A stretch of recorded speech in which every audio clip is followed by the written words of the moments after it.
Now, one of the amendments Gaetz proposed was to get rid of the Pentagon's chief diversity officer. Well, it passed, but he wanted to go a step further and eliminate federal funding for all DEI training.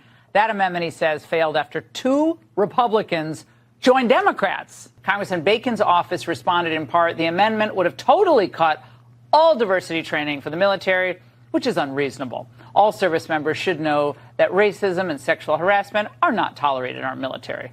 Oh, that's a weak response. Your response to that? Well, as I explained to Congressman Bacon in the committee, we always have standards in the military that don't allow people to be racist or harmful to their fellow service members, and none of those standards would have changed. The question is whether or not we ought to have these chief diversity officers, and Laura, they're making as much as $183,000 per year. Compare that to a private in the Army or an airman or a sergeant working for our military. Tell you what, if the chief diversity officer is what we need to win wars, maybe we should send them all to the front lines in Ukraine, like now. Get them to Taiwan. But, of course, that's not the case. This dilutes our readiness. I'm glad that the structural office has been eliminated, but you always have to follow the money, and that's why I'm going to continue to pursue efforts to get all of the funding removed. Yeah, getting results. I mean, people talk about these issues and freedom and all these wonderful ideas, generic concepts that are important, but what are the results that are Republicans bringing home?